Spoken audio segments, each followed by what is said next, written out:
चलो, एक एक करके सब लोग अपने डाउट्स चैट बॉक्स में पेस्ट करो।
बोल, तुम लोग बोलो। मॉक का था क्या? एक सेकंड, तो मेरे को पहले मॉक डाउनलोड करने दो पहले मेरे को। तुम कब सबमिट किया था? हाँ, तो फिर टाइम दो 1 वीक का। हाँ, मैक्सिमम 1 वीक, उसके पहले मिल जाएगा, बट तुम लोग को 1 वीक बता रही हूँ मैं। हाँ, उतने ही में मिलेगा। आ,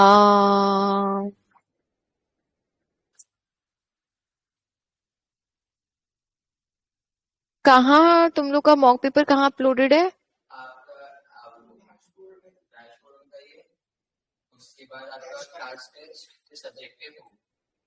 अच्छा, वेट, मेरे पास ये डैशबोर्ड का नहीं है एक्सेस।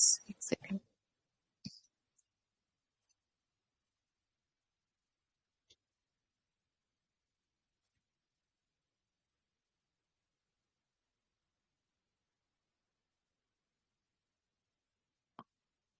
आ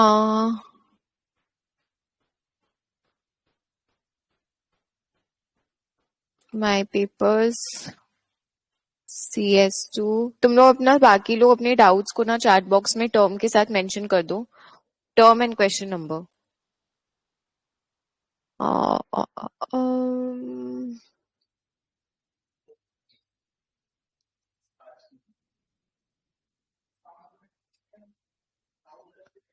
आई सब्जेक्टिव में तो मेरे में दिखाई नहीं रहा।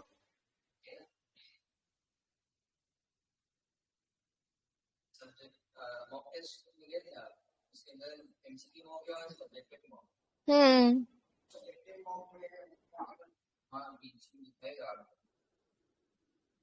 आई थिंक मेरे में नहीं है।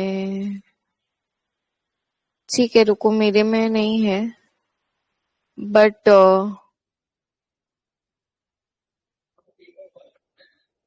हाँ, मेरे को एक पेपर भेज दो इसमें व्हाट्सएप में।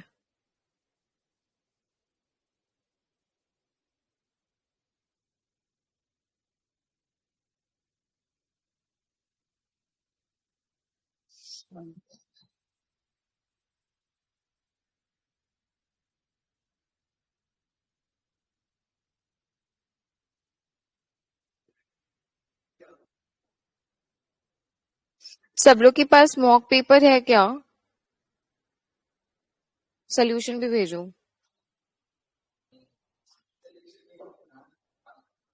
हाँ।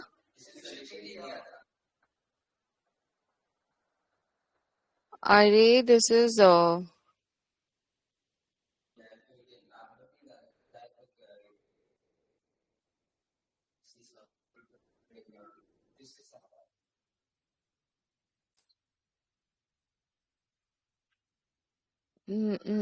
रुको, मेरे को ढूंढ।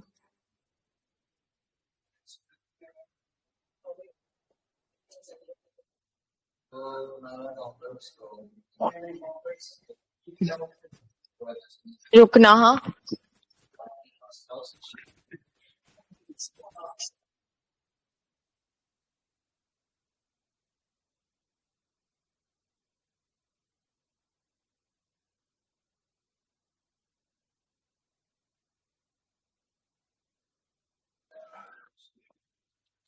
इसका कौन सा क्वेश्चन बोल? एक सेकेंड, वन। एन एनालिस्ट वाला is analyzing the arrival and spend of customers in a quiet gift shop aimed at tourists in small town. The shop is open from 8 a.m. to 4 p.m. every day. Customers walk in off the street at a rate of 3 per hour. Also, every hour on the hour, a sightseeing bus arrives and all the passengers from the bus enter the store. The bus can carry a maximum of 10 passengers and each seat has a probability of 0.2 of being filled, independent of the other seats. तो मतलब बोल रहे हैं कि 3 per hour आ रहे हैं customers. अब क्या होता है, एवरी आवर जैसे 10 बजे, 11 बजे, 12 बजे ऐसे एक साइट सीइंग बस रुकता है उस गिफ्ट शॉप के सामने और सब लोग गिफ्ट शॉप के अंदर घुसते हैं. And the bus has a capacity of 10 people, जिसमें से प्रोबेबिलिटी है कि हर एक सीट पे ऑक्यूपाइड होगा 0.2. ठीक है. Let XC denote the total number of customers that have entered the shop up to and including time t on any particular day. State the state space and time set of XT. तो XT का state space क्या होगा? 0. हाँ हाँ.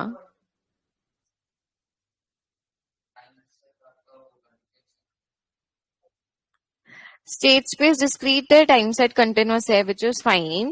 But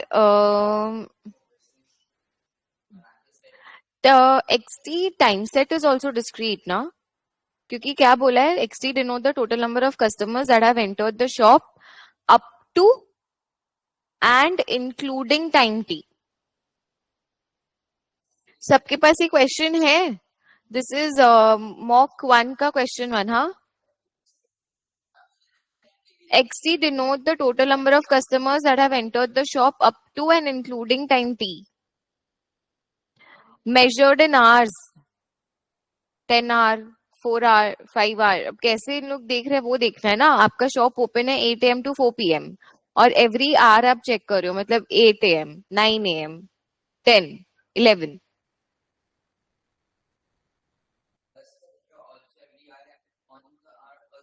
on the our मतलब 10 बजे, 11 बजे, 12 बजे, 1 बजे, 2 बजे, 3 बजे. बट मॉडल तो वैसे किया है ना, up to and including time t, and time t measured in hours बोला है.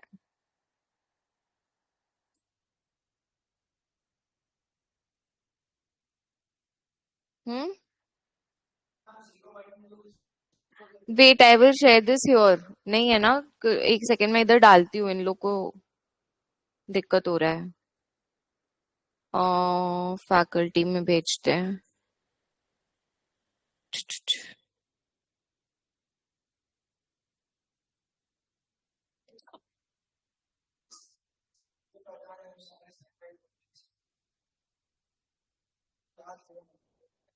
तुम लोग लास्ट वीक, नहीं लास्ट टू लास्ट वीक, तुम लोग एक भी डाउट क्लास क्यों नहीं ऑनलाइन अटेंड किया? मेरे को रीजन बताना. तो क्या रीजन था? मेरे को रीजन एक्चुअल में जानना है, बिकॉज वो जो पूरा वीक था, लास्ट टू लास्ट वीक जो मैंने क्लासेस रखा मुंबई से, हमने सारे चैप्टर्स का रिवीजन किया है.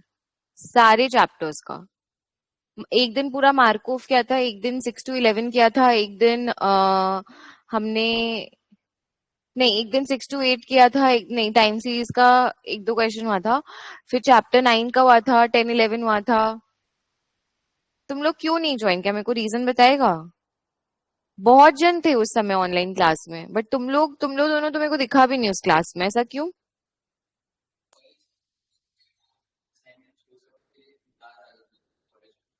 तुम क्यों नहीं ज्वाइन किया?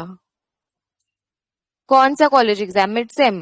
मिड सेम कब होता है, कितने बजे होता है? हाँ, सुबह होता है ना. क्लास मेरा कब था? सेकेंड हाफ, 2 बजे से या 4 बजे से वैसे. मतलब अगर सेम डाउट्स होगा ना, I will not take it up. क्योंकि देखो ये कोई वो नहीं है कि भाई डाउट्स क्लास चलते ही जाएगा. जब डाउट्स क्लास हो रहा है एंड जब आपको लिबर्टी मिल रहा है कि भाई तुम घर से करो और इतना पर्टिकुलर टाइम पे करो, it's very bad that you guys are not joining. मेरे को ये समझ में नहीं आता कि तुम लोग ज्वाइन करते क्यों नहीं हो.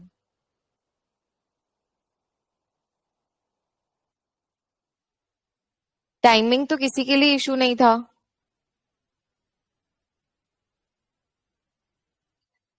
जिन लोग भी चैट बॉक्स में नहीं डाउट पेस्ट करें उनको नहीं है क्या डाउट.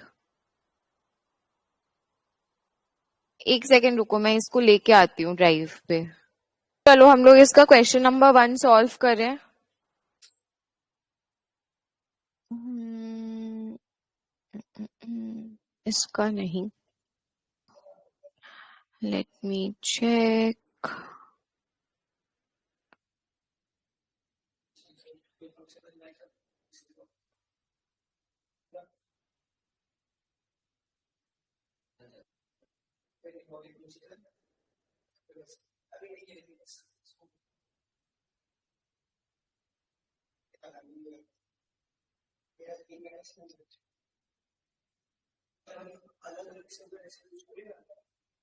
ये रीड करो तो सब लोग जल्दी से क्वेश्चन, जिन्होंने किया नहीं रीड अभी तक.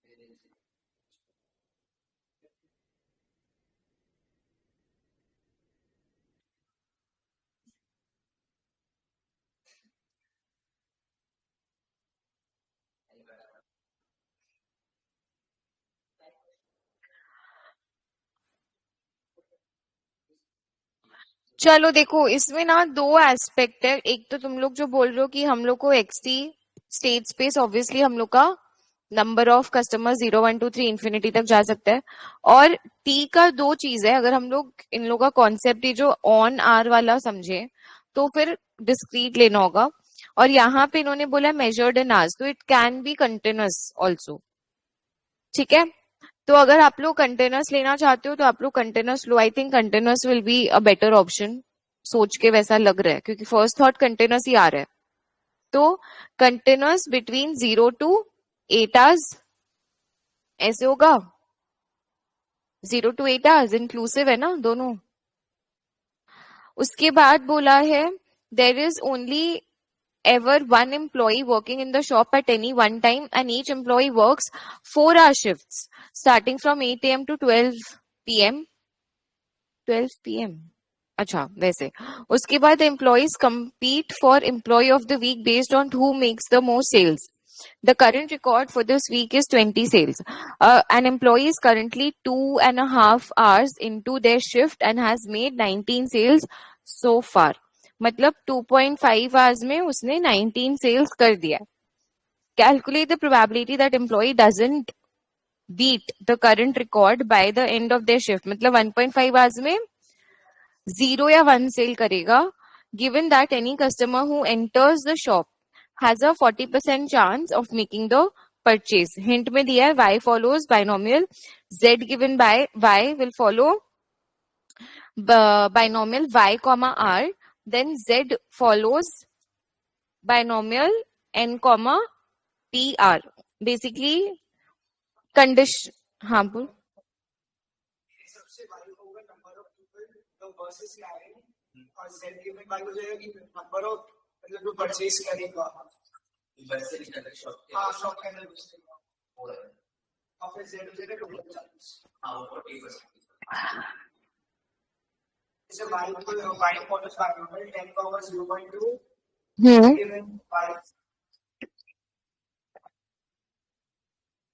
फिर से बोलो.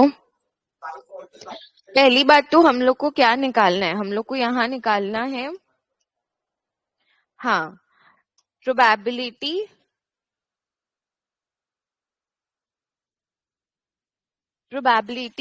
हम लोग को लेट्स सपोज टोटल सेल्स हम लोग एस लेते हैं. ठीक है.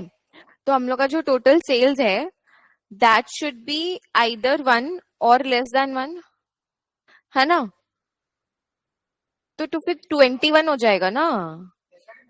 ओ लेस, एक ही बात है, एक ही बात है। विच इज सेइंग या तो 0 होगा या तो 1 होगा। ठीक है, अब हम लोग को दोनों प्रोबेबिलिटीज अलग अलग कैलकुलेट करना है ना। तो ये कैसे करेंगे बताओ? तुम जो बोल रहे हैं तुम उसको कंटिन्यू करोगे, तुम उसको करेगा कैसे फिर? कोई किसी ने भी ये क्वेश्चन किया है? हम्म। इसमें दो चीज आता है सेल्स में, एक तो जो बस से घुस रहे हैं और एक जो नॉर्मली जो लोग आ रहे हैं। करेक्ट, दोनों को ऐड करेंगे। हाँ, तो लेट्स सपोज बी वाला हो गया जो भी बस से लोग आ रहे हैं 1.5 आवर्स में, rest. Okay, I have not share my screen. तो इतने देरी से तुम लोगों ने क्यों नहीं बोला कि मैंने अपना स्क्रीन नहीं शेयर किया? तो let B denote the number of sales made, number of sales मैं बोल रही हूँ, not number of customers coming in. Number of, और बस से जितने भी लोग उतरेंगे सब लोग आएंगे बोला है, तो उसका कोई प्रोबेबिलिटी नहीं है, समझ रहे हो? बस में अगर 5 लोग है तो 5 लोग आएंगे, तो उसमें से कितना नंबर ऑफ सेल्स हो रहा है, that is let's suppose B. क्या बोल रहे हैं? अब तुम लोग देखो बस कब कब आएगा, 8 AM, 9 AM, 10 AM, 11 AM, 12 AM। तो द थिंग इज 12 AM पे उसका shift will and, so will you consider 12 PM वाला?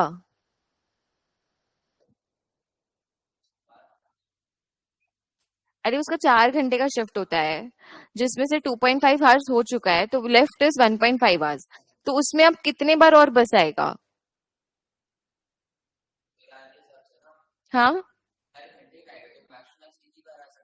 1.5 आवर्स में अब एक ही बार और आएगा ना।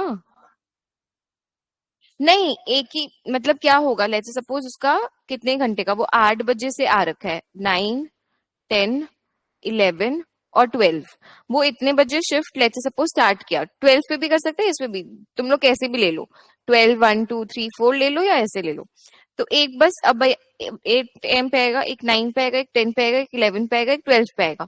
पर जो 12 पे आएगा तो उसको तो वो केटर नहीं कर पाएगा ना, क्योंकि उसका शिफ्ट एंड हो जाएगा। तो इसको आप कंसिडर नहीं करोगे। लेट्स सपोज अब आप यहाँ खड़े हो, तभी तो आपका 1.5 आवर्स बचा ना। आप 10:30 पे खड़े हो, तो एक ही बार तो बस और आएगा।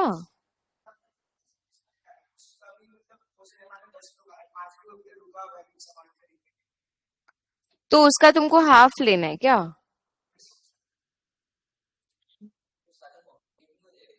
हम्म, कोई मिनट्स दिया हुआ है कितना मिनट्स में उन लोग निकलते हैं शॉप से?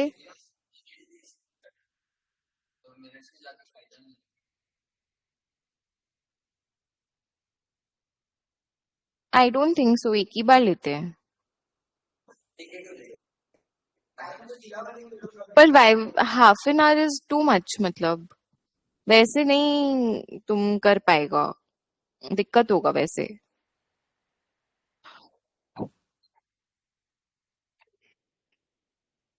वैसे नहीं हो पाएगा। तुम फिर कैसे एस्टिमेट लगाएगा बताओ मेरे को? हाफ लोगों को रखेगा तुम और उसमें अजम्पशन डालेगा कि मान लो 10 बजे 5 लोग घुसे, तो जिसमें से आधे लोग निकल गए, आधे लोग बचे हैं, वैसा नहीं, गलत है वो चीज। अभी तक उसने 19 सेल्स कर दिया है, उसके बाद का देखो, तो अब इससे बाद देखो कितने लोग आ रहे हैं, इसके अभी तक का सब कस्टमर्स को डील कर दिया उसने, इसका ये मीनिंग है बोलने का। हाँ, करेक्ट। अभी तक उसने इतना से डीलिंग कर लिया है, अब देखो कितना और डीलिंग करेगा वो। ठीक है, तुमको थोड़ा तो असम्पशन बना के चलना ही पड़ता है ना, तभी तो तुम कोई भी मॉडल बना पाएगा, वरना तो तुम कितना उसको रियलिस्टिक बनाते जाएगा, है ना। तो एक अपने ये लेते हैं कि ये बी हो गया, एक अपने वॉक इन कस्टमर्स ले लो, जैसे मैं डब्ल्यू लिख देती हूँ, वॉक इन कस्टमर्स। तो वॉक इन कस्टमर्स कितने रेट पे आ रहे हैं? 3 पर आवर। तो ये हो गया 4.5, 1.5 आवर्स में इतने लोग आएंगे, है ना। अब बोले जितने लोग आते हैं उन लोग का चांस है 40% कि वो कुछ खरीद के निकलेंगे। अब let's suppose let's deal with probability S = 0, इसको डील करते हैं। तो S probability S equals to 0 का मतलब है कि B भी इक्वल्स टू 0 है और W भी इक्वल्स टू 0 है. W is the walk in sales and B is the bus sales. दोनों 0 है एंड दोनों आपस में इंडिपेंडेंट है. तो ये हो गया. अब B का क्या दिया हुआ है यहाँ पे. हम लोग लेट्स से सपोज Y बोलते हैं number of customers walking in, number of customers in the bus, passengers in the bus 10,2. ठीक है, 10,2 और 10,2 लेट्स से सपोज यहाँ पे अगर थोड़ा ध्यान दो, ये क्या है, नंबर ऑफ पैसेंजर्स हम ले रहे हैं. मैं इधर ही दिखाती हूँ. हम ले, एक सेकेंड रुको, हम ये Y ले रहे हैं number of passengers in the bus. ठीक है, लेट्स से सपोज अब Y का आउटपुट आ गया 5. तो अब 5 में से कितने लोग परचेज करेंगे, विच इज 0.4. मेरा ये Z हो गया B which will follow binomial. N क्या हो गया 10, ये N 10 है ना आपका, और P क्या है 0.2 है. Y क्या है, ये जो स्मॉल y गिवन रहेगा जो यहां से आपको आंसर मिलेगा, कॉमा R इज 0.4. तो ये क्या हो गया 0.2 इंटू 0.4.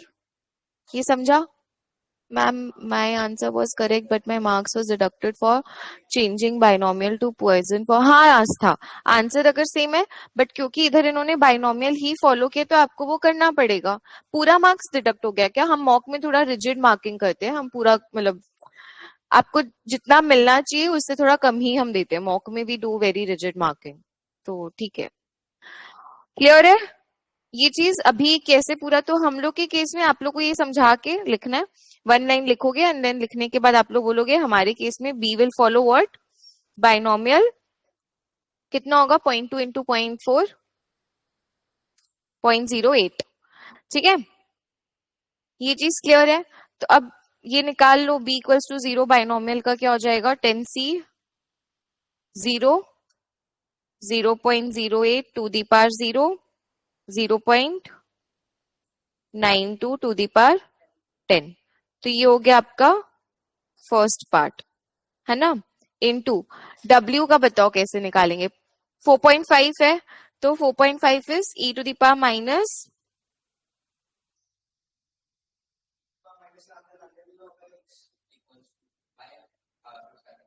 कितना मतलब अभी भी दिमाग. Poisson 4.5 is the number of customers walking in, उसमें से कितने लोग खरीद रहे हैं. 4.5 इंटू 0.4 करना होगा ना, ये कौन करेगा. आग इतने लोग रहे हैं एंड देन उसमें मल्टीप्लाई करो number of passengers. It's like thinning of Poisson process use करके कितना आ रहा है 1.8. ठीक है, तो ये हो गया 1.8 to the power 0 by 0 factorial. ठीक है, इसको सॉल्व करो. अब एस इक्वल्स, अब 1 वाला चीज थोड़ा ट्रिकी रहेगा. ट्रिकी क्या रहेगा, उसमें आप लोग एक को 0 लोगे एक को 1 लोगे, वैसा वर्सा करके. मतलब ये वाला जो केस आएगा, ये वाला, उसमें एक में b इक्वल्स टू 0 हो गया, w इक्वल्स टू 1 हो गया, प्लस एक में आपका b इक्वल्स टू 1 हो गया. इसको सॉल्व करके देखो आंसर आ रहा है कि नहीं.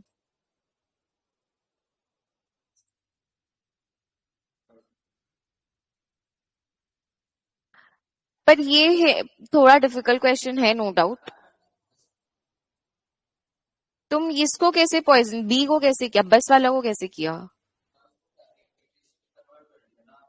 वो भी वही की है, आस्था भी वही की है कि वो बाइनोम पॉइजन प्रोसेस लेके किया. आप लोग को उस केस में कितने मार्क्स का ये टोटल 5 है ना. 1 या 2 मिले, 3 भी मिल सकते हैं डिपेंडिंग ऑन द एग्जामिनर को. हाँ तो 2 marks, 2 depends on the examiner also. 2.5 मिल जाएगा क्योंकि आप लोगों ने W ये सब दिखाया है ना. बाकी सेकेंड पार्ट तो सही रहेगा, ये वाला पार्ट सही रहेगा तो 3 भी मिल सकता है. अरे गलत हो गया, बट तुम्हारा 5 में 0 नहीं मिलेगा तुमको. बाकी सेकंड पार्ट तो सही है तुम्हारा, कुछ कुछ तो चीज सही है. 2.5 तो मिल ही सकता है, 2.5 तो 3 मार्क्स मिल जाएगा. नेक्स्ट पूछो।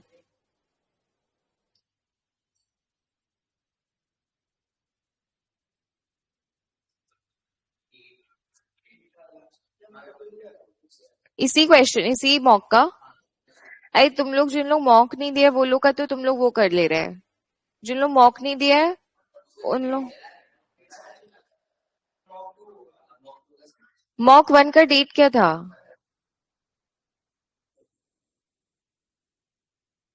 क्वेश्चन नंबर 8 बोले हो ना, एक सेकेंड।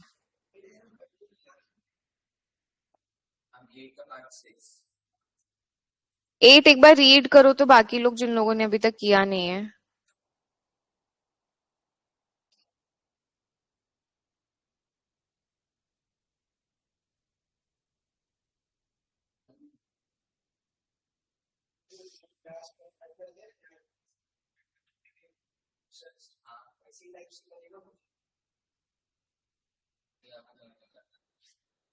तो मॉक 1 का सोल्यूशन डलवा दें क्या? सोल्यूशन आज डलवा देती हूँ। मुझे लग रहा था 20th। अच्छा हाँ। कंसिडर टाइम सीरीज, ये कहाँ लिखा हुआ है? डैशबोर्ड में लिखा हुआ है ना ये? तुम लोग को मैसेज में आया था।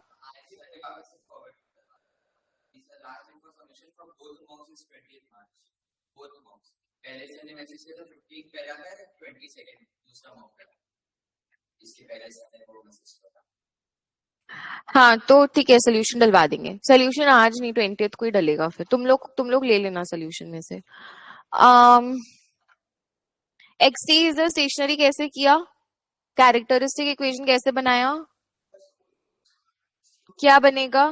1 - 5 लैम्डा। लैम्डा ले लो, जेड ले लो, वट एवर। तुम्हारा ए आर साइड, जो ए आर वाला साइड है, क्योंकि ये अरमा प्रोसेस है ना? अरमा 1,1 प्रोसेस है ये, है ना? ठीक है, तो कितना आया था फिर जेड का वैल्यू?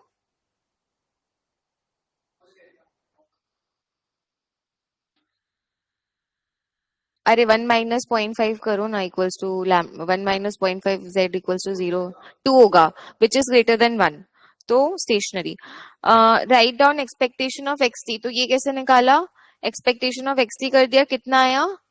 क्योंकि प्रोसेस इज स्टेशनरी, तो ये चीज तुम लोग लिखता है ना, because the process is stationary, expectation of X T is X T minus 1 equals to mu. है क्या?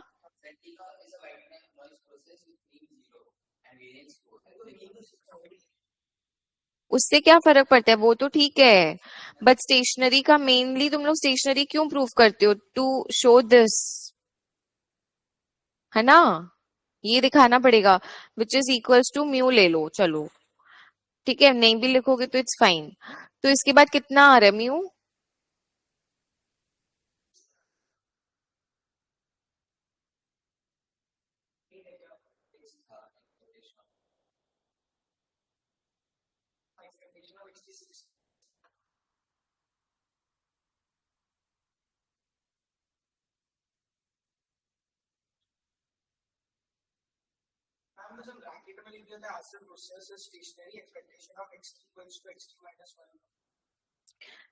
हाँ हाँ हाँ, सही है वो चीज। अगर तुम लोग बिना सॉल्व किए भी देखोगे, it is 6। Why it is 6? क्योंकि यहाँ पे अगर तुम लोग देखो, एक्स टी माइनस 6 उस तरफ अगर लेके जाओगे, इक्वल्स टू 0.5 ब्रैकेट में एक्स टी माइनस 1 -1 -6 है। यहाँ पे भी एक माइनस म्यू, इधर लेके जाओगे तो यहाँ पे भी एक माइनस म्यू। तो जब म्यू से हट, हाँ, तो वो प्रोसेस का सिग्निफिकेंस होता है। मतलब अगर आपका दोनों तरफ में म्यू म्यू है, मतलब माइनस एक नंबर है, तो वही आपका म्यू होता है बेसिकली। बट अगर मान लो कि ये वाला 6, मान लो कि तुम लोग को ये वाला 6 नहीं दिया हुआ रहता, ऐसे होता, ये 6 नहीं दिया रहता, मान लेते हैं। हो सकता है ना, आप अगर ब्रैकेट को खोलोगे, if you open the bracket, तो क्या हो जाएगा? 0.5 एक्स टी माइनस 1 -3। तो यहाँ पे इधर आ जाएगा 3 हो जाएगा, ये इंस्टेड ऑफ दिस 3 हो जाएगा, है ना?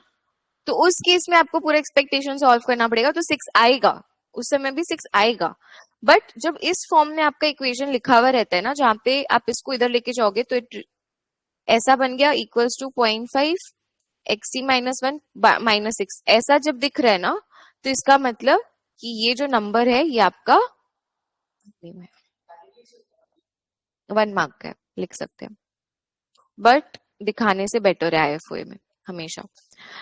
Identify the values of beta for which XT is an invertible. तो अब यहाँ पे दूसरा वाला जो कैरेक्टरिस्टिक है विच इज 1, ये वाला 1 प्लस बीटा हो जाएगा, 1 प्लस बीटा जेड। तो आपका जो भी इक्वल्स टू 0 करो, z is equal to -1 by beta, z has to be, हाँ, mod z has to be greater than 1, तो -1 by beta is greater than 1। तो आपका रेंज क्या हो गया, -1 1 के बीच में, ठीक है।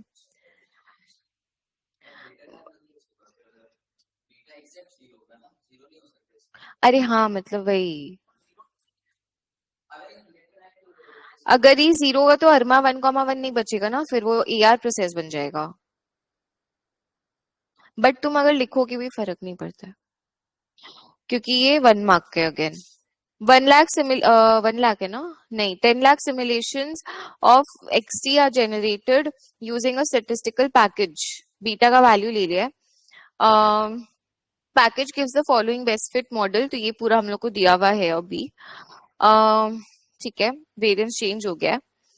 It demonstrates the original model used for the simulations and the fitted model using the parameters estimated to two significant figures have the same autocorrelation function। तो भी यहाँ पे कैसे करेंगे, दोनों का ऑटो कोरिलेशन मतलब ACF मतलब रो के। अब आप लोग टेबल बुक खोलोगे तो वहां पे रो के का आपको फॉर्मूला गिवन है, पेज 40 पे, वेरी गुड। तो पेज 40 पे आपको रोके का फॉर्मूला गिवन है, फॉर्मूला डालो, उस फॉर्मूला में अल्फा एंड बीटा का वैल्यू, तो इधर अल्फा का वैल्यू क्या, पॉइंट, हाँ, एक, नहीं, एक जगह अल्फा है 0.5 और बीटा है,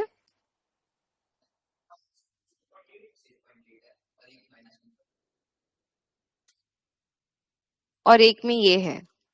मतलब आपने जब सिमुलेशंस निकाला था तो आपने ये यूज किया था, फिर जब सिमुलेशंस आ गए 1 मिलियन, उस पे आपने मॉडल फिट किया, तो वो जो मॉडल फिट होके निकला उसमें बीटा का ये हो सकता है, होता है ना ऐसा।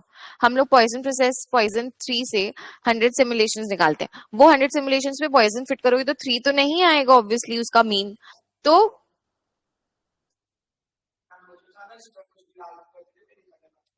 तो फिर ये आपका रोके का फॉर्मूला क्या रहता है, जो भी रहता है 1 प्लस अल्फा बी ऐसा, उसमें एक में वो डालो, एक में ये डालो, दोनों का जो एक्सप्रेशन बनेगा ना वो सेम बनेगा,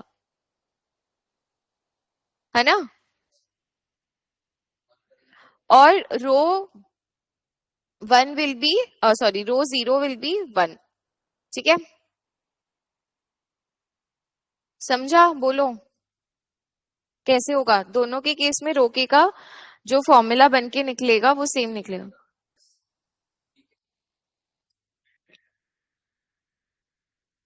सेम आएगा मतलब क्या बोल रहा है,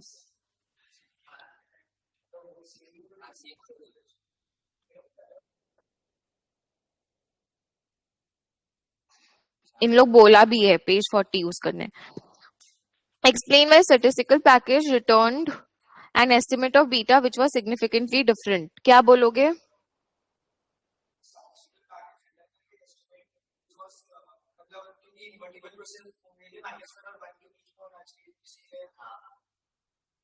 वापस बोलो।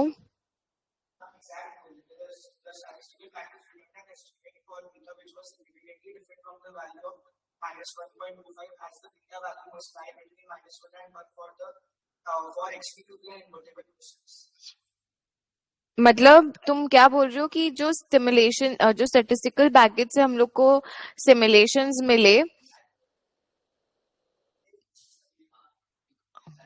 वो इन्वर्टेबल देगा। जो स्टेटिस्टिकल पैकेजेस हैं वो always it will give you an invertible model.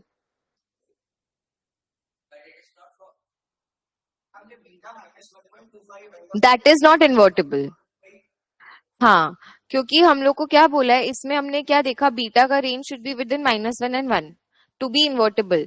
तो ये वाला जो मॉडल है ये इन्वर्टेबल नहीं है, बट इसने इन्वर्टेबल थ्रो किया हमें। तो हम लोग बेसिकली ये बोलेंगे जो स्टैटिस्टिकल पैकेजेस होते हैं वो जब भी टाइम सीरीज कोई भी फिट करते हैं तो वो it always gives you an invertible model, whereas जो हमारा ओरिजिनल मॉडल है which was used to simulate was not invertible.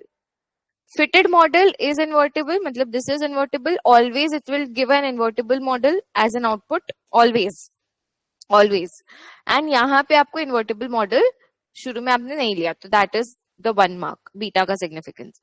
Show that fitted. अब ये पार्ट 5 जो है ना, ये अगर आपको कंफ्यूजिंग लगे तो हमेशा ना थोड़ा क्वेश्चन ऊपर का पढ़ा करो। ऊपर का क्वेश्चन पढ़ने से समझ में आ जाता है कि कहाँ पे क्या चीज से रिलेट हो रहा है। सो show that the fitted model can be inverted, that is ZT expressed in terms of convergent sum of the past XT। ये हम लोग किए हैं तो क्लास में और रिविजन नोट्स में। इनटू द फॉलोइंग इक्वेशन, हाँ इस टाइप का किए हम लोग। ठीक है चलो करते हैं। तो आपका इक्वेशन क्या दे रखा है एक बार मेरे को बताना। xt-6 सबको लेफ्ट साइड लेके जा रहे हैं, -0.5 xt-1 -6 equals to ZT minus backward shift operator. ठीक है, क्योंकि हम लोग को इसको हटाना है, ZT को एक्सप्रेस करना है इन टर्म्स ऑफ XT, है ना। तो अब हम लोग इसको इसको इधर ले जाते हैं लेफ्ट साइड, या जैसे भी तुम लोग समझो। तो ZT इक्वल्स क्या हो जाएगा बताना। ये पूरा ऐसे आ जाएगा, कैसे आता है, इनवर्स होके, वेरी गुड। और अंदर में ये पूरा पार्ट लिख दोगे। अब इसको एक्सपैंड करो पहले तो। हाँ कोई दिक्कत नहीं है, इसको एक्सपैंड करो। 1 - x whole to the power, वो जो है ना फॉर्मूला आपके टेबल बुक पेज 3 में, आई गेस क्या है, 1 माइनस माइनस हो गया प्लस 0.8b, फिर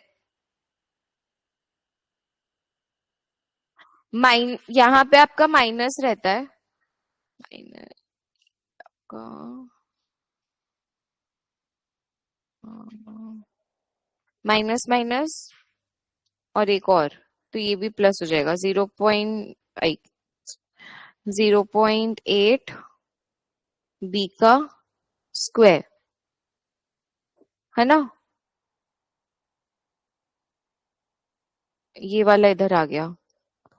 फॉर्मूला देख लो ना, 1 - x whole to the power a alpha, तो वो अल्फा की जगह -1 लगा दो और x की जगह पे 0.8b लगा दो।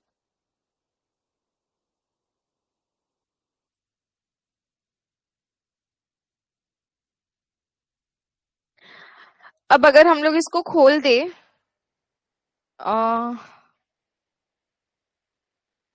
तो ये कैसा हो जाएगा,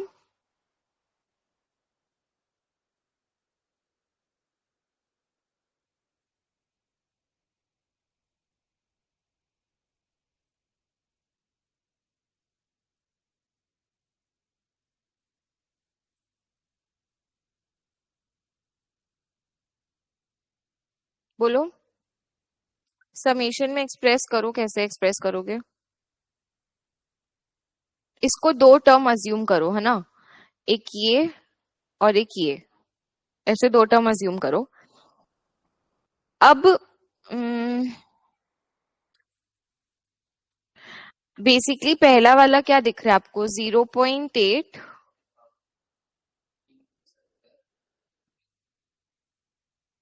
xt-k-6।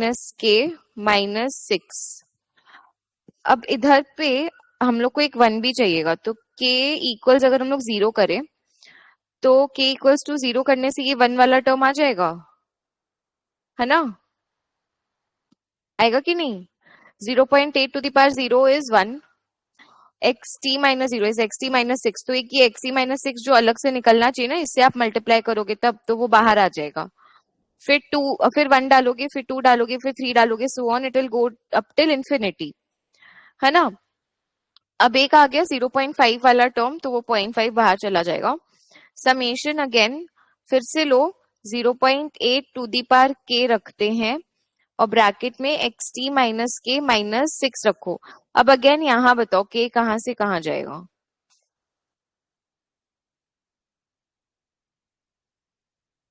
-1।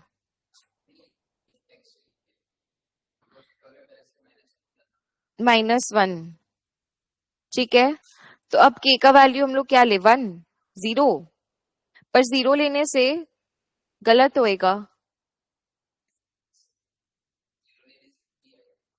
0 लेने से सही आएगा।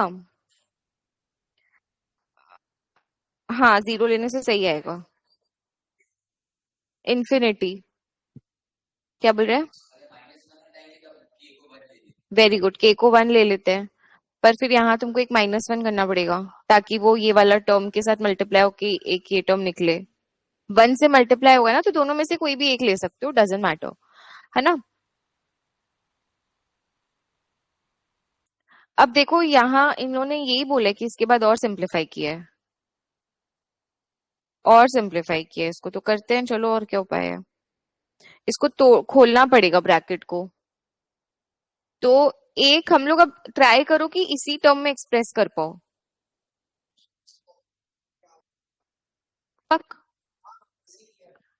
जेड कॉमन ले लिया मैंने।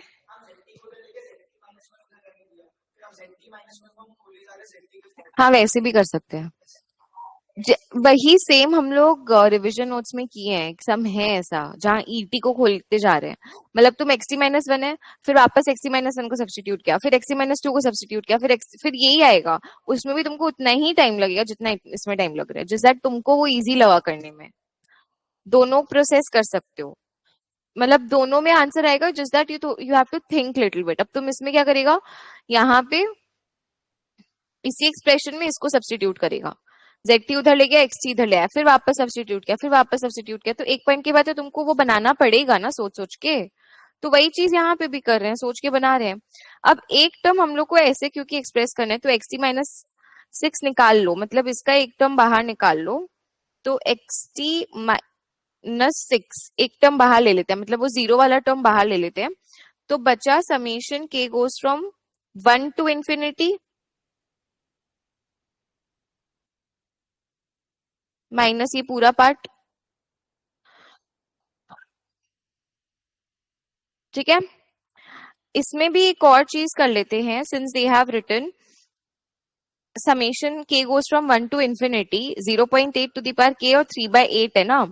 तो इधर देखो कैसे कर सकते हैं, 0.5 बाय 0.8 समेशन, देखना मैं क्या कर रही हूँ, 1 to infinity 0.8 to the power k X T minus k minus 6। मतलब एक जो आपका टर्म है 0.8 टू दी पावर -1 का, 0.8 टू दी पावर -1 बाहर ले लिया, मतलब वो डिवाइड में चले गया।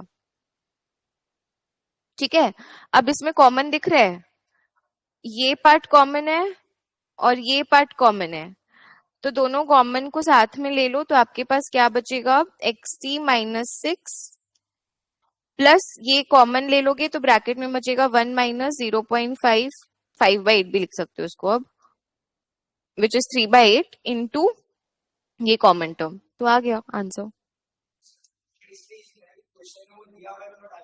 कोई दिक्कत नहीं है, कोई दिक्कत नहीं है, जो तुमको सही, जो जिसको सही लगे, ऐसे भी बहुत जन करते, तो मैंने ऐसे भी दिखाया है, और वो हमने क्लास में किया है वैसा, अगर तुम लोगों ने सम्स क्लास देखे हैं उसमें।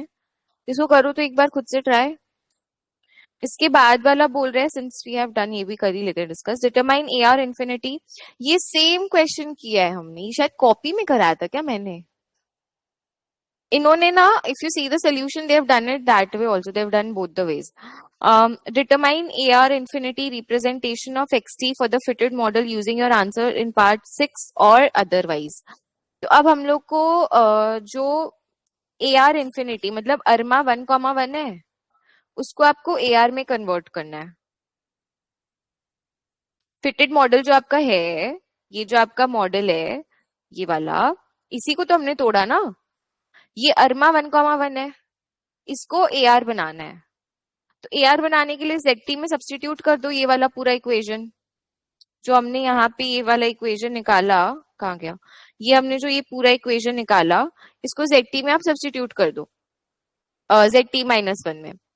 ठीक है, फिर जेड-1 में जब आप उसको सब्सटीट्यूट करोगे तो क्या क्या, मैं एक बार ओरली डिस्कस करा रही हूँ। यहाँ पे एक xt-6 है जेड में, जेड के अंदर, इधर जेड-1 के अंदर अगर आप सब्सटीट्यूट करते हो तो आपको क्या क्या लेना पड़ेगा बताओ? आपको थोड़ा पीछे जाना पड़ेगा। If you substitute this equation in zt-1, तो आपका ये क्या हो जाएगा? ये आपका हो जाएगा xt-1। ठीक है, और क्या चेंज होगा? यहाँ पे xt-k-1, बाकी सब कुछ सेम रहेगा और कुछ चेंज नहीं है।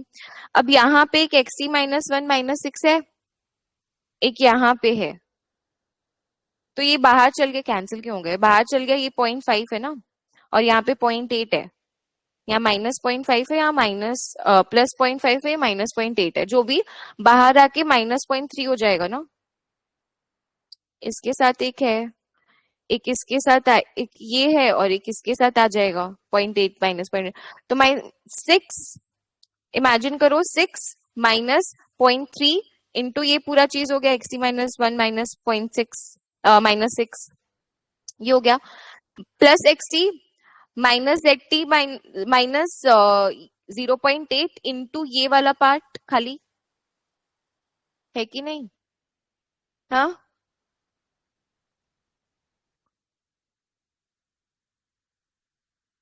बोलो। तो अब if I just take this part -0.8 into I'm taking 3/8 summation 0.8k zt minus k -1 -6, ये बच रहा है। बाकी पहले का 6 -0.3 इंटू वाला पार्ट चला गया बाहर, प्लस zt है ही। नहीं समझ में आ रहा है? अगर तुम्हारा ये आंसर आ गया तो इसकी बात तो प्रोसेस सेम करना है ना। तुम अपना बताना, पहले रुक जाओ, पहले ये सुनो कि ये समझ आ रहा है कि नहीं। अगर आंसर मैच हो रहा है तो ठीक है। अब इसके बाद हम लोग क्या कर रहे हैं, इसके बाद 0.8 कॉमन ले सकते हो ना, तो इसको कर दो 0.3, इसको कर दो 0.8, 0.8 कैंसिल हो गया, तो बचा अब 0.3 इंटू समेशन, ये वाला पूरा पार्ट बचा, वही आपका आंसर है। You just have to express it in terms of AR process. That's it. And why AR infinity? Because summation k goes from 1 to infinity, और ये वाला आपका infinity. That is why it is AR infinity.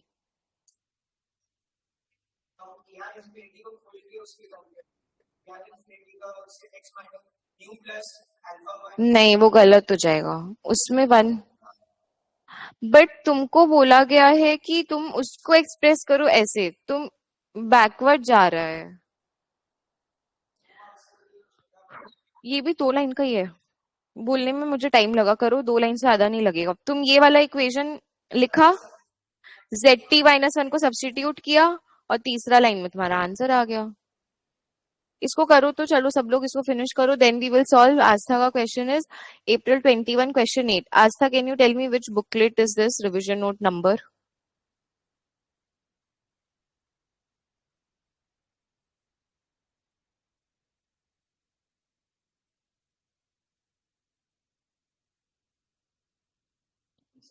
CT4 अच्छा नहीं तो CS2 ही होगा ना। तो तुमको पता होगा ना कि कौन सा वो है, सब कौन से चैप्टर का क्वेश्चन है, तो इससे मेरे लिए इजी हो जाएगा ना। चैप्टर तो बताओ। ओके, मशीन लर्निंग का क्वेश्चन करेंगे इसके बाद हम।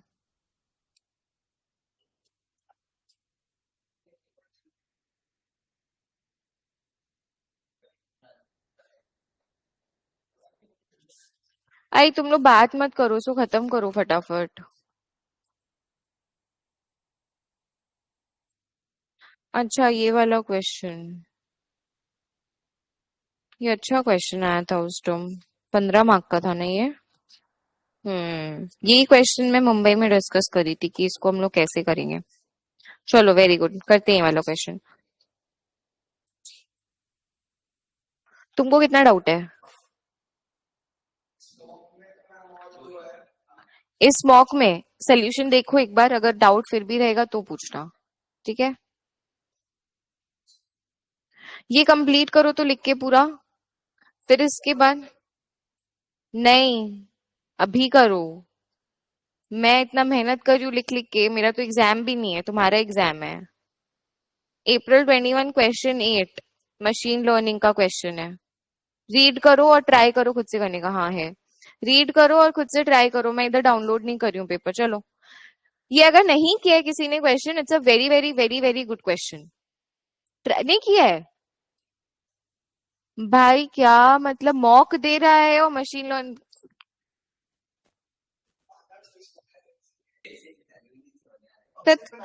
देखो क्वेश्चन रीड करो quickly. An insurance company offering private medical insurance wants to build a machine learning model to predict the expected medical costs of policyholders based on their age and BMI. The dataset that will be used to train the model consists of the actual medical costs together with the age and BMI of 9 policyholders. And actually has suggested using a recursive binary decision tree algorithm on the basis of the model. This involves splitting the space spanned by age and BMI into disjoint regions as follows. तो node 1 होगा split on the, देखो वो tree बना हुआ है नीचे, as के basis में पहले स्प्लिट करें A1, फिर नोड 2 में BMI के बेसिस पे और एज के बेसिस पे, ठीक है?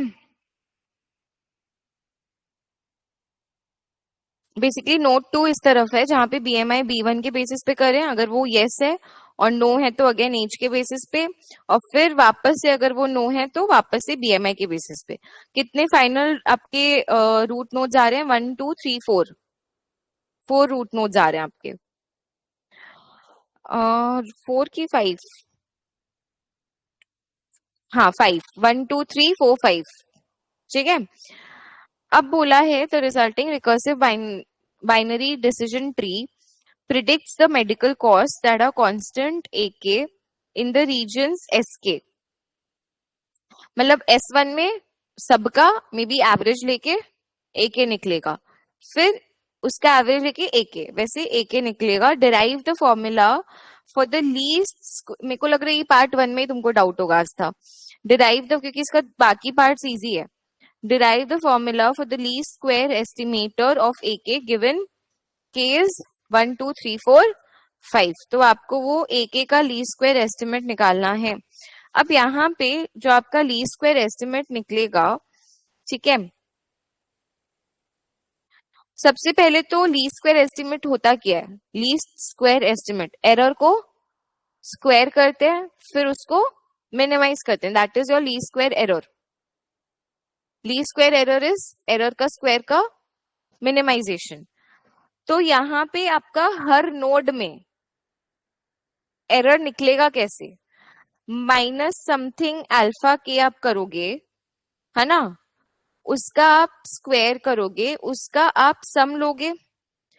तो हर एक नोड में let's say suppose actual medical cost was YI, ठीक है। अब हर एक नोड में कितने एग्जैक्टली पॉलिसी होल्डर्स जा रहे हैं वो आपको नहीं पता। होता क्या है, हम लोग कैसे करते हैं decision tree? Final suppose S1 में 2 वैल्यू आया, 2 वैल्यू का एवरेज लेके AK निकलता है। AK निकल गया, अब उसमें आप टेस्ट डेटा डालोगे, टेस्ट डेटा डालने के बाद उसका एक्चुअल Y का वैल्यू निकलेगा। एक्चुअल माइनस प्रिडिक्टेड, ये तो आपने प्रिडिक्ट किया ना, decision tree use, it's a regression decision tree. हम लोग कार्ट, डिसीजन ट्री का full form was cart, remember क्या होता है कार्ट का full form? Characteristic and regression trees, है ना। तो ये रिग्रेशन वाला पार्ट है। तो आपका जो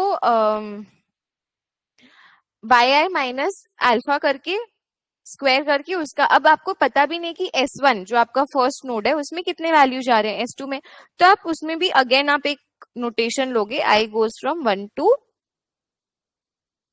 N K ले लो, N1 N2 N3 वैसे करके। ये आ गया हम लोग का error, basically least square error at root node K। समझा? तो इसको हमें अब मिनिमाइज करना है विथ रिस्पेक्ट टू अल्फा के। तो इसको पहले आप डिफरेंशिएट करो। तो डिफरेंशिएट कैसे करेंगे? समेशन मैं लिख नहीं रही हूं, आप लोग लिख देना कहां से कहां जाएगा।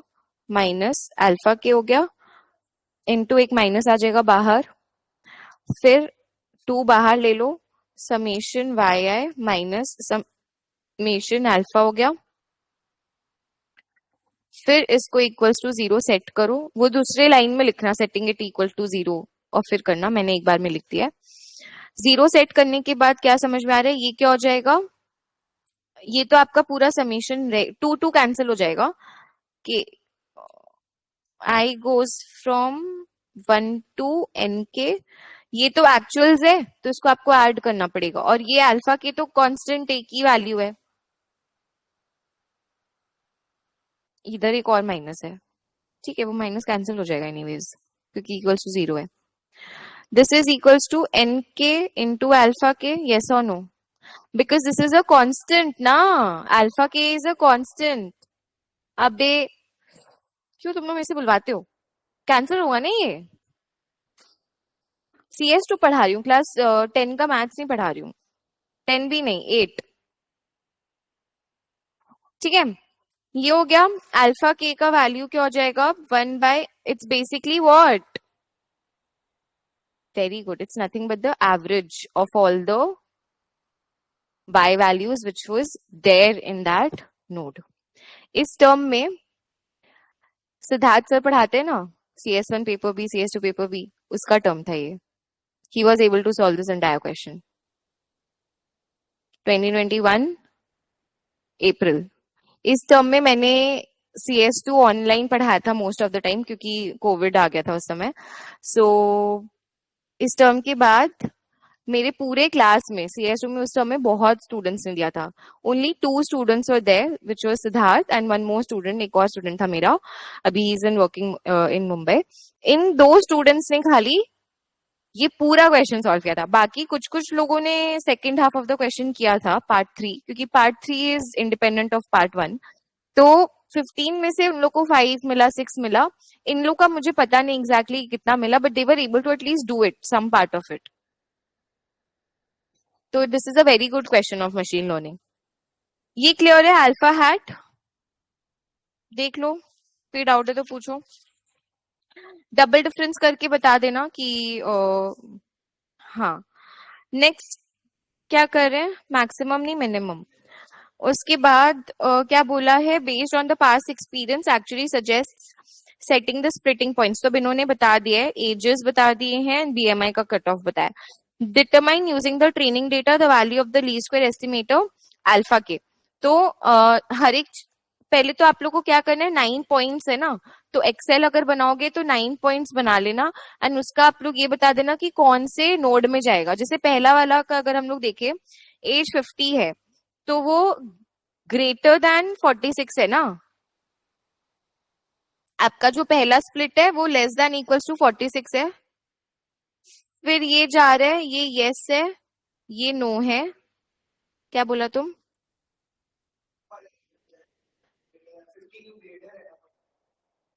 हाँ मैं लिख रही हूँ सारा। BMI का कितना दिया वैल्यू फर्स्ट वाले का, less than equals to 23।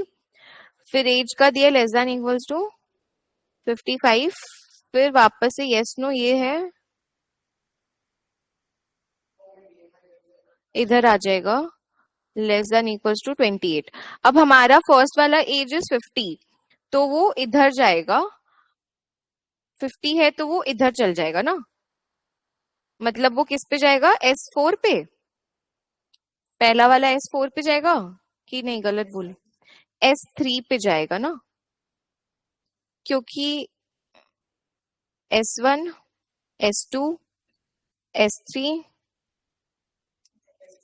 S4 S5, ये आपका यस है, नो है, यस है, नो है, यस है, नो है। ये बीएमआई है, बीएमआई है, ये एज है, ये एज है। Got it. तो वो S3 पे जाएगा। सेकंड वाला का भी ट्राई करो, 48 है, तो वो नो पे आया। फिर 48 है, वो इधर आया S3 पे, सेकंड वाला भी S3 पे। थर्ड वाला 28, तो वो इधर यस पे आ गया 28। फिर बीएमआई इज 24, तो वो इधर S2 पे आ गया थर्ड वाला। ऐसे करके आपका सबका रीजन असाइन हो गया। अब रीजन असाइन हो गया, तो फिर S1 में जितने भी आ रहे हैं उसका एवरेज निकालोगे कॉस्ट का, तो आपका अल्फा 1 आ जाएगा। अल्फा 2, अल्फा 3, अल्फा 4, अल्फा 5 आपका आ गया। अब जो बच्चा ये बोलता है कि मैम पार्ट 3 नहीं होगा, पार्ट 1 नहीं होगा, तो पार्ट 2 भी नहीं होगा, वो बच्चा बेवकूफ है। इस पूरे क्वेश्चन में 15 मार्क के क्वेश्चन में खाली 3 मार्क्स डिफिकल्ट था।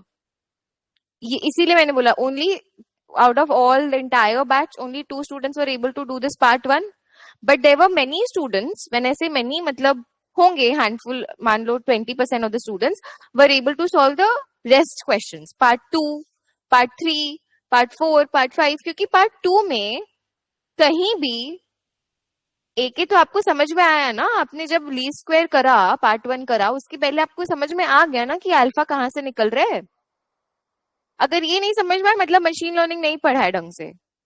अगर आप मुझे पार्ट 1 करने के पहले ये नहीं बता पा रहे हो कि अल्फा के कहां से आया, कैसे निकलेगा, हर एक नोड का रिग्रेशन ट्री है, कैरेक्टरिस्टिक में मोड लेते हैं, हाईएस्ट नंबर 0 आ रहा है ज्यादा कि 1 आ रहा है, उसके अकॉर्डिंग उसको डिसाइड करते हैं। यहाँ पे एवरेज लेते हैं। अगर आप अल्फा नहीं पहले से बता पा रहे हो तो आपने क्या पढ़ा मशीन लर्निंग। तो इस पूरे क्वेश्चन में खाली एक पार्ट डिफिकल्ट है। अब सबने, तुम लोग बिलीव नहीं करोगे, जैसे ही पेपर खत्म हुआ मैसेज आता है सबका एक ही मैसेज, मैम मशीन लर्निंग आ गया पेपर ए में, क्योंकि इसके पहले पेपर ए में कभी मशीन लर्निंग आया नहीं था अच्छे से। मैम पेपर में मशीन लर्निंग आ गया, ma'am paper machine learning 15 marks का क्वेश्चन बहुत डिफिकल्ट है। मैंने जब रीड किया, रीड करते ही डिफिकल्ट लगा, but when you read it properly इसके आगे के पार्ट्स तो इजी हैं, उसमें पार्ट 1 का कोई रिलेशन है ही नहीं।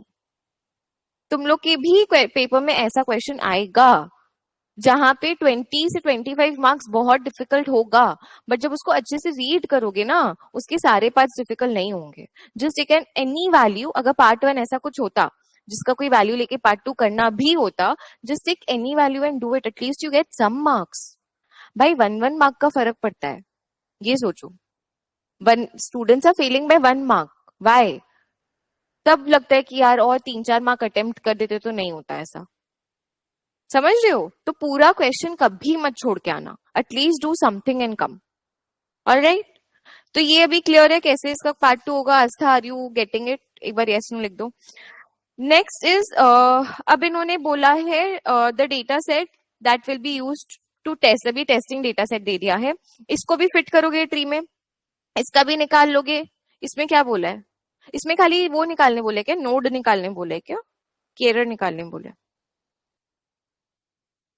अल्फा तो निकलता है ट्रेनिंग से, इसमें थोड़ी अल्फा निकालोगे, इसमें वो निकालने बोला है प्रेडिक्टेड वैल्यू। तो प्रेडिक्टेड वैल्यू, अब जैसे पहले वाले का क्या आएगा, 57 है, मैं पार्ट 3 कर रही हूँ, test data 57 is the age, मतलब वो इधर आया इस रीजन में, और 27.9 मतलब 57 है ना, तो वो इधर आएगा, और फिर 27 मतलब वो S4 में आएगा, और S4 का मतलब अल्फा 4 का वैल्यू जो भी निकला होगा that is the predicted value. Alpha 4 का आंसर हो जाएगा इधर। ठीक है, तो ऐसे करके ये भी डाल दोगे टेबल में। फिर बोला है the actually decides to fit a regression, linear regression model. Now instead of tree he is fitting a linear model to the original training data set to compare the performance of the two machine learning models. The linear regression model takes the following form. तो ये पूरा form दिया हुआ है where error represents the, ठीक है, after using the least square estimation on the original training data set, the actually को alpha beta का वैल्यूज मिल गया है, बीटा 0, बीटा 1, बीटा 2 का। Determine the predicted medical cost for each of the 3 policy holders. तो भी easy है, इसमें सब फिट करना है, beta 0 plus beta 1 into age डालो प्लस बीटा 2 इंटू BMI डालो। एरर टर्म लेते नहीं है प्रिडिक्टेड वैल्यू में, तो इसका भी आपका तीनों का आ जाएगा predicted values. Compare the quality, compare qualitatively, not quantitatively, using your answers in part 3 and 4, the performance of the two machine learning models and predicting the medical cost. तो ज्यादा से ज्यादा आप लोग ये कर सकते हो, एक्चुअल कॉस्ट लिखो, एक टेबल बनाओ 1 2 3, एक्चुअल कॉस्ट लिखो, एक्चुअल कॉस्ट गिवन है टेस्ट डेटा में, प्रिडिक्टेड अंदर डिसीजन ट्री एंड प्रिडिक्टेड अंदर, नहीं परसेंटेज नहीं भी निकालोगे तो चलेगा क्योंकि इसमें क्वालिटेटिवली बोला है. तो कैसे करेंगे बताओ, कितने मार्क्स का ये? 4 मार्क का है. तो चलो एक एक करके बताओ क्या बोलोगे, आराम से सोचो, पॉइंट्स मिलेंगे.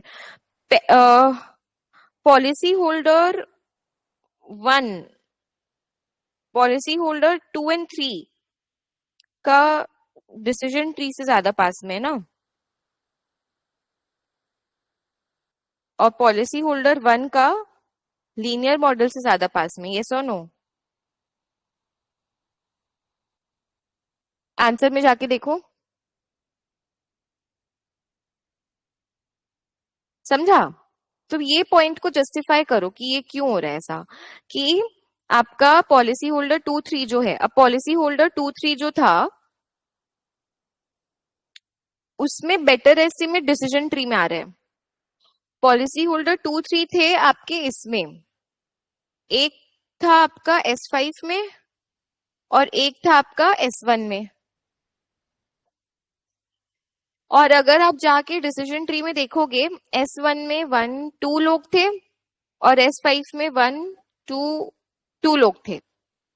वेर एज जो आप लोग फर्स्ट डेटा देख रहे हो वो S4 का था और S4 में खाली एक इंसान है. उस एक इंसान के बेसिस पे हमने अल्फा 4 निकाला. यस और नो? ट्रेनिंग डेटा में जाके देखो ना, एक ही इंसान S4 में है, उसके बेसिस पे अल्फा. तो ये जो अल्फा 4 का एस्टिमेट है ये इतने अच्छे से नहीं निकला बिकॉज ट्रेनिंग डेटा सेट है छोटा. यस और नो? दैट इज वाई उसका आंसर लीनियर मॉडल से ज्यादा पास में. ये हो गया. अब दूसरा पॉइंट बोलो. ये हो गया डिसीजन ट्री. लीनियर मॉडल का अगर आप तीनों आंसर्स कंपेयर करोगे तो तीनों काफी रीजनेबल है ओवरऑल. यस और नो? तो हम लोग ये बोल सकते हैं इवन दो खाली अब डिसीजन ट्री के सपोर्ट में बोलो कि आपके दो वैल्यूज क्लोजर हैं बट एक वैल्यू उतना क्लोज नहीं है, तो हम लोग क्या बोलेंगे, overall linear model is a better fit ना. If you compare, linear model is a better fit. How can you improve decision tree? Increase the data points, increase training data, और different splitting points, अल्फा का मतलब as का अलग values, BMI का अलग values, या फिर और एक्स्ट्रा नोड्स बना सकते हैं, नोड्स को इंटरचेंज करके देख सकते हैं, मोर डिसीजन ट्री, या फिर we can also use a random forest bootstrap method, boosting use कर सकते हैं, या फिर रैंडम फॉरेस्ट. और बोलो. लार्ज डेटा सेट हो गया, वेरी गुड, ये भी हो गया. और लीनियर रिग्रेशन का एडवांटेज है वो स्मूथ रिजल्ट देता है आपको, ऐसा स्मूथ. वेराज डिसीजन ट्री आपको स्मूथ रिजल्ट नहीं देता, there is jump in the regions. But decision tree is easy to understand, simple to explain compare to a linear model. और बोलो. लीनियर मॉडल में आप क्या अजम्पशन ले रहे हो, बेसिक कि एज एंड बीएमआई का लीनियर डिपेंडेंसी है ऑन, लीनियर रिलेशनशिप है with the cost, but actual में ऐसा नहीं होता है. और बोलो.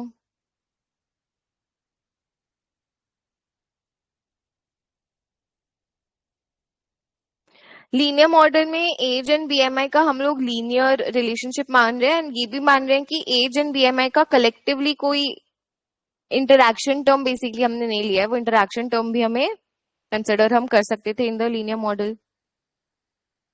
ठीक है, तो ये भी एक आप पॉइंट डाल सकते हो. क्लियर है आज था?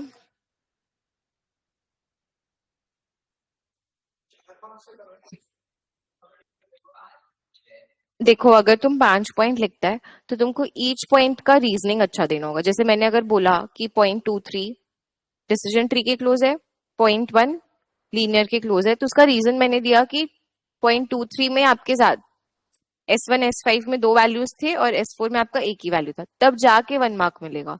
खाली फर्स्ट पॉइंट लिखोगे, you think of it as 8 points. When you think of it as 8 points, मतलब 2 पॉइंट मिला के जस्टिफाई करो कुछ उस हिसाब से कुछ। 1 मार्क के लिए आपका ऐसा पॉइंट होना चाहिए जिसका आपको प्रॉपरली 1 मार्क मिले। If you read the comments, यहाँ पे भी 6-7 पॉइंट्स लिखा हुआ है ना। फर्स्ट वाले का इसको जैसे 1 मार्क मिलेगा उस हिसाब से।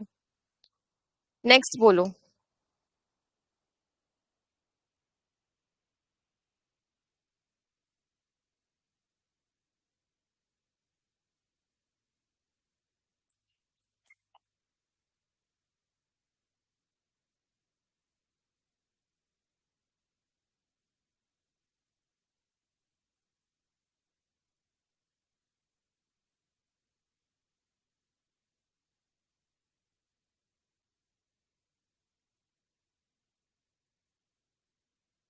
नेक्स्ट बोलो जल्दी जल्दी।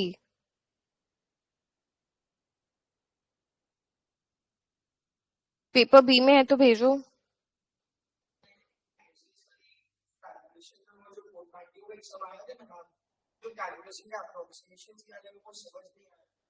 हम लोग किए थे ना क्लास में डिस्कस, दो चीज था।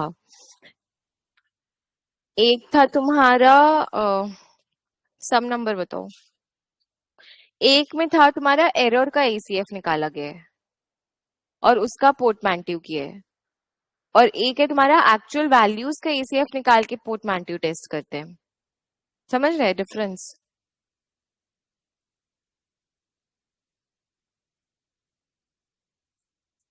ये डिफरेंस है, बात सुनो।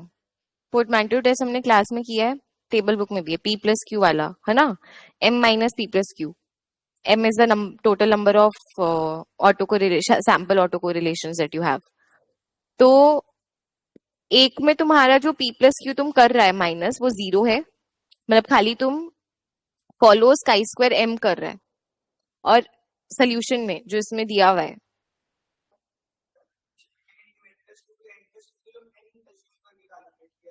लार्ज वैल्यूज होंगे ना, इसीलिए ऐसे बोला होगा कुछ। कौन सा समय बताओ, वैसे ही कुछ होगा ना।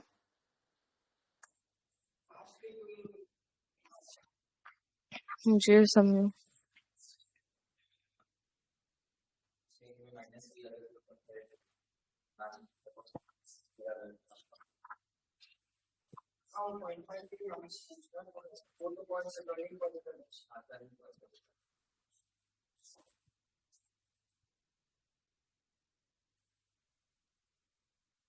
April 21 क्वेश्चन 9 बोल रहे हैं क्या?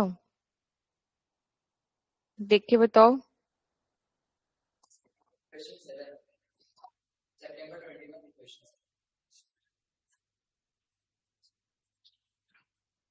September 21 question 7।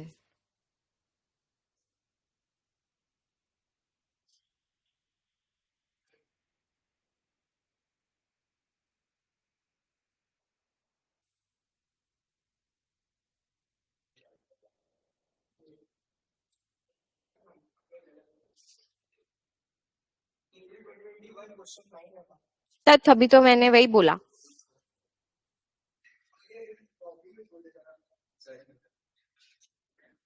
Question 9।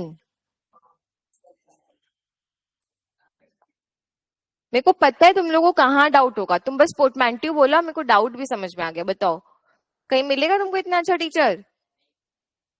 Thank you बोलो। बोलो।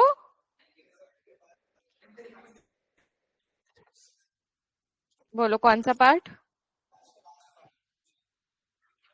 पार्ट 5।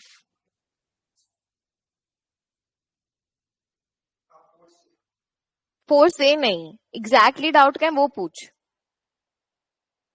ये सब हम कराए हैं क्लास में।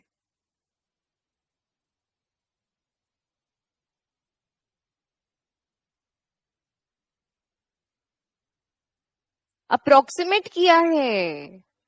n+2 ये वाला पार्ट ना, n-1 n-2 n-3 को सबको n लिख दिया है,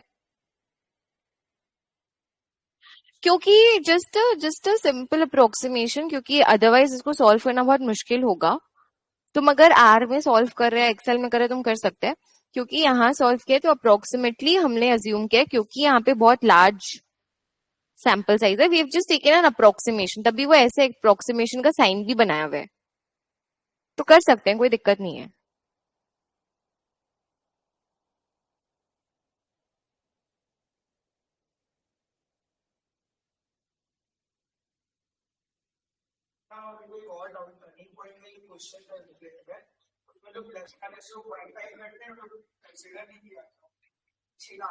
तुम करो, कोई दिक्कत नहीं है, कोई दिक्कत नहीं है।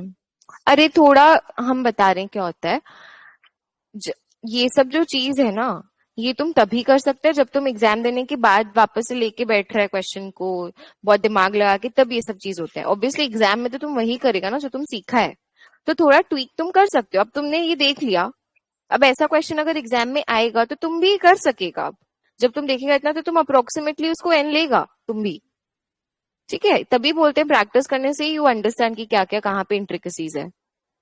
नेक्स्ट बोलो। तुम लोग को ऑनलाइन स्टूडेंट्स को कोई डाउट नहीं है?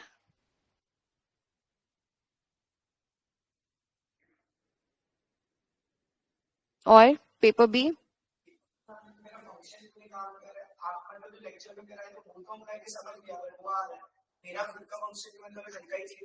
हम देख लेगा वो चीज अभी क्लास के बाद। और तुम एक काम करो, पेपर ए का मॉक पेपर में से ले लो, ठीक है, और वो उसको गो थ्रू करो। अगर तुमको फिर भी डाउट है फिर आई एक्सप्लेन, अभी अभी क्लास में कर लेना। तुमको पेपर बी का मॉक में है, क्या है बोल? ठीक है, रुक जाओ, I come. Online students, do you have any doubt? Just type a yes और a no in the chat box quickly. एक ये एक्चुअल में लास्ट मॉक क्लास होने वाला था, बट क्योंकि मुझे याद नहीं था, मुंबई दिल्ली स्टूडेंट्स का कॉलेज था अभी, तो will I take one more doubt class next week, but that will be in the second half. तो अराउंड तुम लोग का इस वीक मॉक एंड ऑल सब हो जाएगा, तो नेक्स्ट वीक तुम लोग का कब फ्री है second half next week? After one? बोलो, वही तो पूछ रहे हैं। ठीक है, I keep it in the second half, ठीक है, जो भी यहाँ आ सकते हैं वो आ जाना, नहीं तो फिर that will be the last class. Alright, पूछो, क्या पूछना है? नो तो लिख दो भाई, कैसे तुम लोग एकदम कैसे बैठता किसी क्लास में, को समझ में नहीं आता है।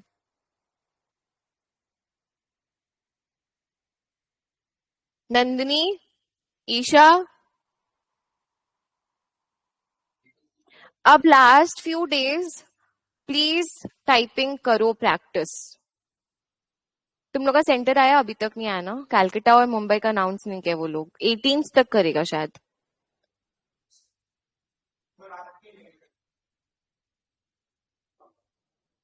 And mostly they will give you laptops, क्योंकि उसमें लिखा हुआ लैपटॉप है एफएक्यू में। इशू किसी में नहीं होगा, सब ड्रामा है, प्योर ड्रामा, कि लैपटॉप में हाथ बैठ गया, कंप्यूटर में नहीं बिठा सकते हाथ को, भाई वैसा कुछ नहीं है, ठीक है। अगर तुम टाइपिंग कर लिया, थोड़ा बहुत 19-20 का फर्क पड़ता है ऑनेस्टली, वो तो एनीवेज तुमको हर एग्जाम हॉल में हाफ एन आवर पहले जाना ही पड़ता था, वो तो उन लोग लिखते ही ऑब्वियसली। अब जब हम लोग जाते हैं ऑफलाइन भी देने, तो हम लोग हाफ एन आवर पहले, 40 मिनट्स पहले ही पहुंचते थे, ठीक है। चलो था guys, thank you so much. अगर कोई भी डाउट है नेक्स्ट वीक उसको कंप्लीट कर लेना, 1-to-1 मेंटरिंग, नहीं तो वर्कबुक करो, नहीं तो फिर मेरे साथ कर लेना, एक मैं क्लास और लूंगी, और जरूरत पड़े तो एक और लूंगी, but mostly one more last class I will keep, ठीक है।